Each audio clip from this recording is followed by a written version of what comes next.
ถ่ายต่ออ่อนเย่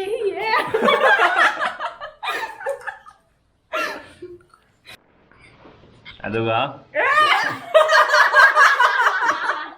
cái của đồ đó gì video là mong ông khăn đẹp 시기 cái gì mà nè 시기 good morning ma'am nong di le poko vlei tre adum chule re ado 시기 yellow ma chu se shinto ge na khalline adugi ai si arrangement khar tawge sidi aduga kagi color singje loibak change tor kan dong ulake phajai phajade soina comment tawbiramo ai na tawdune haidura hairudera di khangde du try toge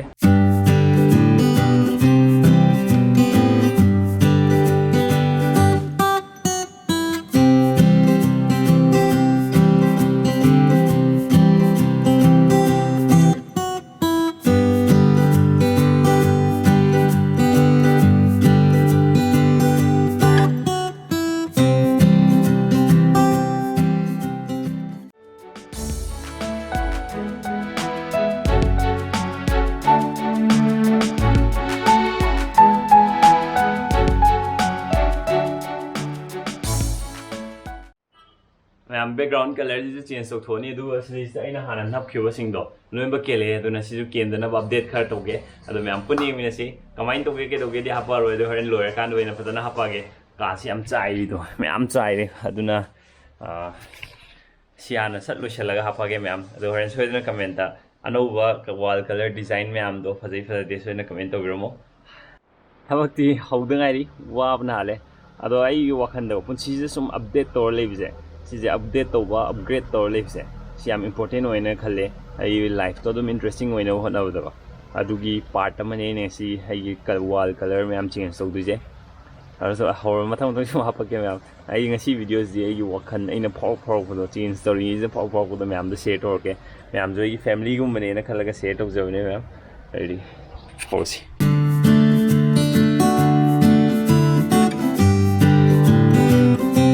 cái si table je full loira dum le ne si de hange anwai almost ready oira je rang lei ro ni aduga color do bo ni gam thu na si video je de ai rang sang boi ga de loi loi chen ba hong na ma ke aro ji computer ai gi computer le ma jaga ge loi si do kre aduna video editing do bo ma ya ro je na ma tam kitang gi chang ani ma'am ai mi na gi ji ying biri hi thong nau go je hang do ku iro ni si ho je phim je máy này rồi xin lỗi đi ngắm tống màn để xin phim nhiều đấy hả xin lỗi ngắm tống đi màn đấy hạt gì gì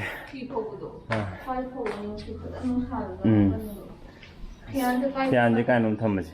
thì thằng nó hàng đồ bự gì đâu ai video nào mà nói hay đâu anh đâu background oi nữa ba ôi rồi tôi hay ngồi đi lùi mà chú đi lùi can đôi nó là cái khôi đơn đâu là của mình thì si maning cái background mềm gì ông u phong rồi đơn nó capture đầu cái xin nó lùi này hay người đi anh đâu vào background nó ngồi đi si maning gì rồi đây pen thà cái căng cái gì này si cái nó thì nung chùm nó căng nguy rồi mà pen thà căng cái gì này không phải trông nông nó là của mình cái gì vậy Sigi color में आंदे हम तो ऊपर मोड़ देने Sigi view जी में आई Sigi मिंजन का भी पिछाती नप्सन बने ना समझो जो फैन था रही उन फैन था का तो उन्हें सीधो लें बक्सिन दो ने सिना वो की में आम दो सीधी साइड लगता ले डिलीवरी लाए डिलीवरी बुला दी सोए ना खुद के तो खुद जा रहे răng tìm xuống lưỡi rồi product đi receive rồi rồi mà mang đã box cho lồng thu mà nó comment nó rồi rồi rồi na idea đó phát ra si sudoไปหมดตัวมันอุปนิสัยเรียนทัดแล้วก็box cho nó lồng thu mà cái gìทุนเราจะยาตัวมาเลยป่ะใคร product มันขังตัวนี้โอ้ยพุ่งออกเลยจ้ะบ่แล้วก็ product delivery ตัววิยาระบานะหังบุตรยาเลยคุยอารมณ์ที่ฮันดัก lockdown มันนุ่งเฮกมวยน่ะ delivery service เฮกหูบุตรเอาเด็กจีนบ่หูกี่เป็นเนี่ยป่ะโอเคโอ้ ꯋꯥꯎꯒꯤ ꯑꯃ ꯑꯩꯅ ꯆꯦꯟꯈꯤꯕꯅꯦꯕ ꯁꯤꯒꯤ ꯀꯩꯅꯣꯁꯦ ꯌꯥꯝ ꯀꯥꯟꯅꯩ ꯍꯥꯏꯕꯗꯒꯤ ꯆꯦꯟꯈꯤꯕꯅꯦ ꯑꯩ ꯍꯣꯔꯦꯟ ꯐꯖꯅ ꯎꯠꯂꯛꯑꯒꯦ ꯁꯤꯁꯦ ꯂꯪꯊꯣꯛꯑꯁꯦ ꯄꯨꯂꯞ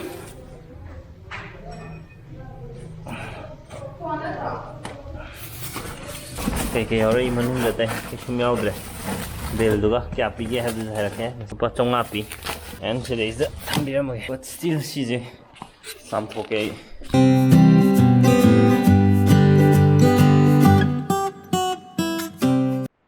ꯂꯣꯏꯔꯦ ꯁꯤꯁꯦ ꯋꯥꯎꯒꯤ ꯑꯦꯛꯁꯇ꯭ꯔꯥ ꯚꯔꯖꯤꯟ ꯀꯣꯀꯣꯅꯠ ꯑꯣꯏꯜ ꯑꯅ ꯀꯣꯀꯣꯅꯠ ꯑꯣꯏꯜꯅꯤ ꯁꯤꯁꯦ ꯃꯁꯥꯖ ꯇꯧꯕ ꯌꯥꯔꯦ ꯃꯈꯟ ꯃꯈꯟ ꯃꯌꯥꯝ ꯌꯥꯔꯦ ꯑꯗꯣ ꯑꯩ ꯐꯖꯅ ꯑꯩꯅ ꯌꯦꯡꯉꯒ ꯍꯥꯏꯔꯛꯑꯒꯦ ꯇ꯭ꯔꯥꯏ ꯇꯧꯔꯒ ꯁꯤꯖꯤꯟꯅꯔꯒ ꯅꯨꯡꯉꯥꯏ ꯅꯨꯡꯉꯥꯏꯇꯦ ꯍꯥꯏꯕꯗꯨꯁꯨ ꯑꯩ ꯁꯣꯏꯗꯅ ꯍꯥꯏꯔꯛꯑꯒꯦ ꯑꯗꯣ ꯉꯁꯥꯏꯒꯤ ꯀꯥꯔꯇꯨꯟ ꯕꯣꯛꯁꯇꯒꯤ ꯀꯥꯔꯇꯨꯟ ꯕꯣꯛꯁ ꯑꯣꯏꯅ ꯂꯪꯊꯣꯛꯄꯒꯤ ꯍꯥꯏꯕꯗꯣ ꯑꯗꯨꯗ ꯑꯩ ꯒ꯭ꯂꯞꯁꯇꯨꯅ ꯑꯃꯨꯛ ꯁꯤ ꯀꯣቨꯔꯁꯤꯗ ꯑꯃꯨꯛ ꯒ꯭ꯂꯞꯁꯇꯨꯅ ꯑꯃꯨꯛ ꯊꯦꯡꯖꯤꯜꯂꯦꯕ ꯑꯗꯣ ꯀꯩꯒꯨꯝꯕ ꯉꯁꯥꯏꯒꯤ ꯀꯥꯔꯇꯨꯟ ꯕꯣꯛꯁꯇꯣ ꯀꯟꯇꯥꯃꯤꯅꯦꯇꯦꯠ ꯑꯣꯏꯔꯝꯃꯒꯗꯤ ꯁꯤꯗ ꯑꯃꯨꯛ ꯊꯦꯡꯉꯕꯅꯤꯅ ꯌꯥꯗꯦ ꯑꯗꯨꯅ ꯀꯥꯔꯇꯨꯟ ꯕꯣꯛꯁ ꯑꯣꯏꯅ ꯄꯨꯂꯞ ꯋꯥꯁ ꯇꯧꯕꯗꯣ ꯑꯗꯨꯅ ꯍꯦꯟꯅ ꯐꯕ ꯃꯥꯜꯂꯦ ꯅꯠꯇ꯭ꯔꯒ ꯀꯥꯔꯇꯨꯟ ꯕꯣꯛꯁꯇꯣ ꯅꯨꯃꯤꯠ ꯅꯣꯡꯃ ꯅꯤꯅꯤ ꯃꯤꯅ ꯊꯦꯡꯉꯣꯏꯗꯕ ꯃꯐꯝ ꯑꯃꯗ ꯊꯝꯃꯒꯀꯣ ꯑꯗꯨꯃꯥꯏꯅ ꯇꯧꯕ ꯑꯃ ꯑꯗꯨꯅꯤ ꯑꯗꯣ ꯑꯣꯟꯂꯥꯏꯟ ꯗꯦꯂꯤꯚꯔꯤ ꯌꯥꯔꯦ ꯑꯣꯔꯗꯔ ꯌꯥꯔꯦ ꯁꯤꯁꯨ ꯑꯣꯟꯂꯥꯏꯟ ꯑꯗꯨꯝ ꯂꯩꯕ ꯌꯥꯔꯦ ꯃꯌꯥꯝ ꯑꯩꯅ ꯇ꯭ꯔꯥꯏ ꯇꯧꯔꯤꯉꯩꯗ ꯑꯗꯨꯝ ꯃꯌꯥꯝꯁꯨ ꯇ꯭ꯔꯥꯏ ꯇꯧꯅꯤꯡꯕ ꯑꯣꯏꯔꯒꯗꯤ ꯗꯤꯁꯀ꯭ꯔꯤꯞꯁꯟꯗ ꯂꯤꯡ ꯍꯥꯞꯄꯝꯒꯦ ꯑꯗꯨꯝ ꯇ꯭ꯔꯥꯏ ꯇꯧꯕꯤꯌꯣ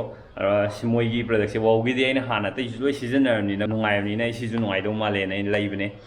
ꯑꯗꯨꯏꯗꯤ ꯂꯩꯕꯗ ꯁꯤꯖꯤꯟꯅꯈꯤꯕꯁꯤꯡꯁꯤꯗ ꯁꯨꯃꯥꯏꯅ ꯆꯥꯝꯊꯣꯛꯑ ꯊꯝꯃꯣ ꯅꯠꯇ꯭ꯔꯗꯤ ꯑꯃꯨꯛ ꯃꯊꯪ ꯁꯤꯖꯤꯟꯅꯕ ꯌꯥꯗꯦꯕ ꯃꯌꯥꯝ ꯔꯪ ꯇꯩꯕꯗ ꯁꯤꯖꯤꯟꯅ ꯇꯥꯔꯗꯤ ꯁꯨꯃꯥꯏꯅ ꯆꯥꯝꯊꯣꯛꯄꯤꯌꯣ ꯍꯧꯖꯤꯛ ꯁꯤꯁꯦ ꯍꯥꯡꯇꯣꯛ ꯀꯃꯥꯏꯅ ꯇꯧꯒꯦ ꯍꯥꯏꯕꯗꯨ ꯌꯦꯡꯉꯁꯤ ꯋꯥꯎꯒꯤ ꯄ꯭ꯔꯗꯛꯁꯦ ꯉꯥꯏꯔꯒ ꯌꯦꯡꯅꯤꯡꯉꯦꯅ ꯉꯥꯏꯕ ꯃꯌꯥꯝ ꯑꯃꯅꯤ ꯌꯦꯡꯉꯨ ꯁꯤꯗꯁꯨ ꯂꯩꯔꯦ ꯑꯁꯤꯗꯁꯨ ꯂꯩꯔꯦ ꯑꯁꯤꯗꯁꯨ ꯂꯩꯔꯦ ꯐꯣꯟ ꯂꯥꯛꯑꯦꯅ ꯌꯦꯡꯉꯤꯔꯕ ꯉꯥꯏꯔꯕ ꯅꯣꯏꯗꯤ ꯐꯣꯟꯁꯨ ꯂꯥꯛꯑꯅꯤ ꯑꯗꯣ ꯍꯧꯖꯤꯛꯀꯤ ꯑꯣꯏꯅꯗꯤ ꯋꯥꯎ ꯑꯣꯏꯅ ꯂꯥꯛꯑꯦ ꯑꯗꯣ ꯁꯤ ꯑꯆꯥꯄꯣꯠꯁꯦ ꯑꯝꯇ ꯈꯥꯏꯗꯣꯛꯀꯦ ꯁ꯭ꯋꯥꯏꯗ ꯑꯗꯨ ꯀꯩ ꯁꯤꯟꯅꯒꯦ ꯑꯩ ꯍꯥꯏꯔꯛꯀꯦ ꯑꯟꯕꯣꯛꯁꯤꯡ ꯋꯥꯎ ꯂꯥꯏꯐ ꯁꯥꯏꯟꯁꯀꯤꯀꯣ extra virgin coconut oil pure and natural enriching and nourishing oil ꯍꯥꯏ ꯁꯝꯗꯁꯨ ꯌꯥꯝ ꯀꯥꯟꯅꯩ ꯍꯥꯏ ꯁꯤꯗꯩꯁꯤꯗ ꯃꯈꯟ ꯃꯈꯟ ꯃꯌꯥꯝ ꯊꯥꯔꯦ ꯑꯩ ꯑꯗꯨ ꯗꯤꯁꯀ꯭ꯔꯤꯞꯁꯟꯗ ꯂꯣꯏ ꯍꯥꯞꯄꯝꯃꯒꯦ ꯃꯌꯥꯝ ꯆꯦꯛ ꯇꯧꯕꯤꯌꯣ ꯃꯌꯥꯝ ꯁꯤꯁꯦ ꯆꯥꯕꯁꯨ ꯌꯥꯏ ꯑꯗꯨꯕꯨ ꯑꯩꯒꯤꯗꯤ ꯆꯥꯅꯕꯒꯤ ꯑꯩ ꯂꯩꯈꯤꯕ ꯅꯠꯇꯦ ꯑꯩ ꯁꯝꯁꯦ ꯃꯁꯥꯖ ꯇꯧꯅꯕ ꯕꯣꯗꯤ ꯃꯁꯥꯖ ꯀꯩꯀꯥ ꯇꯧꯕꯗ ꯁꯤꯖꯤꯟꯅꯒꯦꯅ ꯑꯩ ꯂꯩꯈꯤꯕꯅꯦ ꯍꯧꯖꯤꯛ ꯍꯥꯡꯇꯣꯛꯑꯒ ꯌꯦꯡꯁꯦ ꯃꯅꯝ ꯅꯨꯡꯁꯤꯕ꯭ꯔꯥ ꯀꯃꯥꯏꯅ ꯇꯧꯋꯦ ꯌꯨꯕꯤ ꯊꯥꯎꯅꯤꯅ ꯌꯨꯕꯤ ꯊꯥꯎ ꯃꯅꯝꯗꯤ ꯑꯗꯨꯝ ꯅꯝꯃꯝꯗꯧꯗꯤ ꯃꯥꯜꯂꯦ ꯑꯗꯨ ꯍꯧꯖꯤꯛ ꯃꯤꯝꯗꯣꯛꯄꯗꯣ ꯈꯪꯕ꯭ꯔꯥ ꯕꯣꯇꯜ ꯍꯥꯡꯉꯣ ꯍꯥꯏꯕꯗ ꯕꯣꯇꯜꯗ ꯇꯛ ꯂꯥꯎ ꯄꯤꯔꯀꯥꯟꯗ ꯃꯅꯤꯡꯗ ꯇꯛ ꯂꯥꯎ ꯊꯥꯔ ꯍꯥꯡꯇꯣꯛꯄꯗꯣ ꯑꯗꯨꯒꯤ ꯃꯤꯝꯗꯣ ꯈꯪꯗ꯭ꯔꯣ ꯅꯪꯁꯨ ꯈꯪꯗꯦ ꯅꯪꯗꯤ ꯈꯪꯕ꯭ꯔꯥ ꯅꯣꯏ ꯑꯅꯤꯗꯤ ꯌꯥꯝ ꯆꯝꯕ ꯃꯤ ꯉꯥꯛꯇ ꯑꯣꯏ ꯂꯩꯔꯝꯃꯦ ꯁꯤꯗꯤ ꯆꯝꯗꯦ ꯈꯪ ꯂꯩꯔꯝꯃꯦ ꯍꯧꯖꯤꯛꯀꯤ ꯃꯤꯝꯗꯣ ꯈꯪꯉꯗꯤ ꯅꯪ ꯆꯝꯗ꯭ꯔꯦ ꯋꯥ ꯁꯤꯁꯦ ꯅꯠꯇꯦ ꯍꯥꯎꯕ꯭ꯔꯗꯤ ꯌꯦꯡꯉꯦꯀꯣ ꯊꯛꯆꯟꯕꯗꯤ ꯌꯥꯗꯦꯕꯀꯣ ꯃꯥꯎꯠ ꯐ꯭ꯔꯦꯁꯅꯔ ꯑꯣꯏꯅ ꯁꯤꯖꯤꯟꯅꯕꯗꯤ ꯌꯥꯏꯕ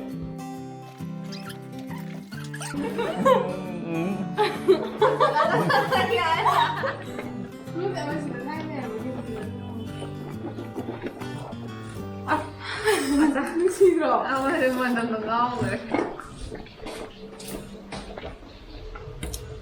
누시며? 와, 근데 왜 마우스 프레셔너를 시즌을 비해 해도 시제 얌 수많은 지금은 푹푹 뛰어야 돼. 그래. 나는 시다. 형, 생분이요. 시다. 아니요, 저. 야, 생분이요 봐. 형 와봐. 아주 미누시야 다다다만. 맛이 야이 시 야래 메시. ꯗꯦꯠ ꯆꯠꯂꯝꯗꯥꯏꯗꯒꯀꯣ ꯅꯪ ꯆꯅꯝ ꯆꯥꯔꯨꯔꯁꯨ ꯁꯤꯗ ꯇꯥꯛꯂꯝꯗꯥꯏ ꯄꯨꯛ ꯇꯧꯔ ꯆꯠ ꯌꯥꯔꯦ ꯑꯗꯨꯝ ꯁꯤ ꯃꯅꯝꯁꯦ ꯑꯗꯣ ꯑꯗꯨꯒ ꯀꯩꯒꯤꯅꯣ ꯍꯧꯖꯤꯛ ꯚꯤꯗꯤꯑꯣꯗ ꯃꯑꯣꯡ ꯑꯃ ꯈꯪꯗꯦꯕ ꯁꯤꯒꯤ ꯉꯁꯤꯒꯤ ꯀꯩꯅꯣ ꯃꯣꯏ ꯕꯦꯔꯥꯅꯦꯕ ꯉꯁꯤꯒꯤ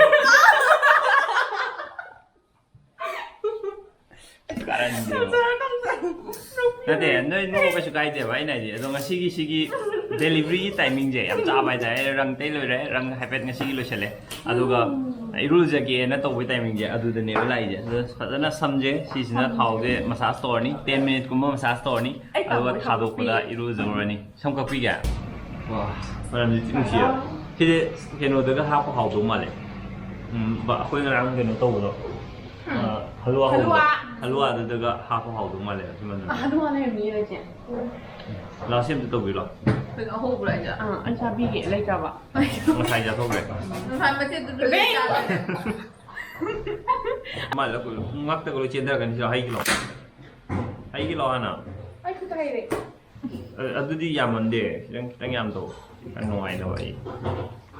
可还不能都贵呢，我们都不还不了这种。 ꯁꯤꯗꯤ ꯆꯞ ꯆꯥꯔꯅꯤ ꯈꯟꯕꯗ mai mà thầm nhầm nhầm bị ta tập อะไรใครโดนก็เราเนี่ยไอ้เลยชัวไอ้ไม่มาไล่เขาเชื่อว่าไฮเดอร์ตี้นี่มันก็จะนั่งอะไรแบบจ้องตลกชนิดเนี่ย 那我等一下再给。 รวยให้เจริญดีอร่อยรวยให้เจริญดีรวยเชียนเท่าไหร่เนี่ยว่าคุณทหารโต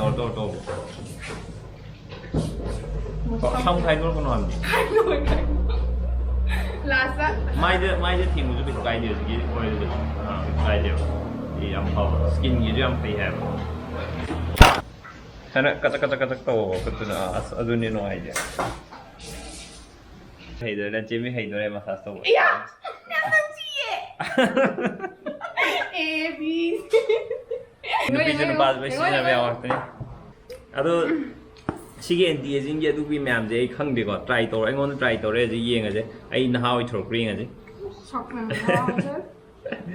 Aro je khoi na to ri na sige je ne.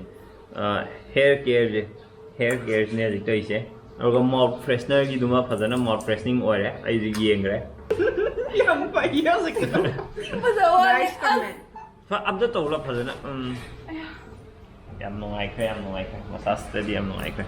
Na bông cái đầu rồi. Tau nom ni khazana to massage to aduga ngasi je akhoi pabungi birthday ne ma'am anniversary na wish to birak ma'am do thank you adu natte birthday ne birthday gi yen thong na preparation to ine ji aduga sina wow life science ki extra virgin coconut oil Nghiêng rồi. Con cắt lên đây à? Hai này heroin mà thì la la la la. Gung mà. gung ma le Ông cái đầu thái đầu. Còn yeah.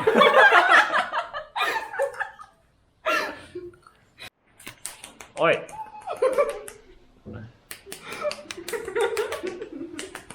asa Mai đứa chào được liên ăn thủ của cái phòng ta rồi. thi rồi thật ra thi rồi ai ji ai đi chúng mà làm sao mà sẽ cây đầu ghệ Đi cần miếng men rồi gì? Hồ tôi hàng áo rồi. có thi gì cả Phải chân rồi đi không ai. khazana to rom ne 하드로 이미 헤로 말이 malis to ra ga mal khai ma thi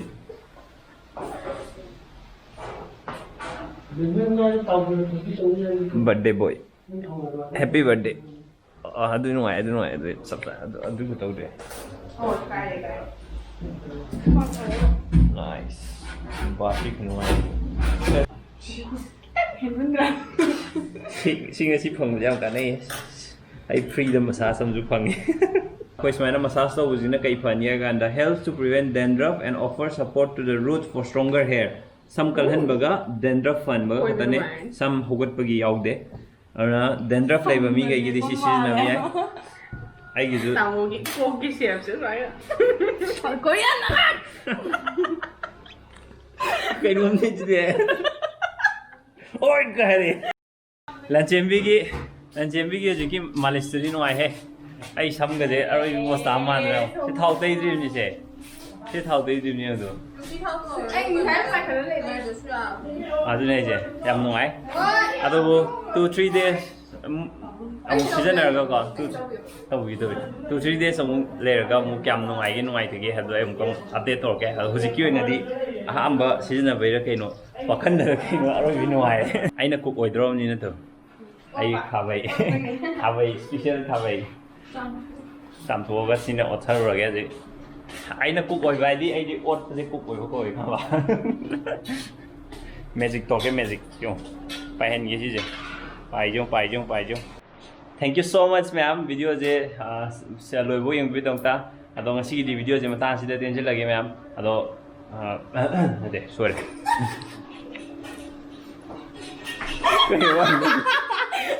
I'm sorry. ꯃꯌꯥꯝ ꯚꯤꯗꯤꯑꯣꯁꯤꯡ ꯑꯁꯤꯗꯤ ꯃꯇꯥꯡꯁꯤ ꯂꯣꯏꯁꯤꯟꯖꯔꯒꯦ ꯚꯤꯗꯤꯑꯣꯁꯤ ꯅꯨꯡꯉꯥꯏꯕꯤꯔꯒꯗꯤ ꯃꯌꯥꯝ ꯁꯣꯏꯗꯅ like subscribe ꯑꯃꯗꯤ ꯁꯤꯌꯔ ꯇꯧꯕꯤꯔꯝꯃꯣ ꯉꯁꯤꯒꯤꯗꯤ ꯕꯥꯏ Bye bye. ꯈꯪꯉꯤꯁꯤ ꯕꯥꯏ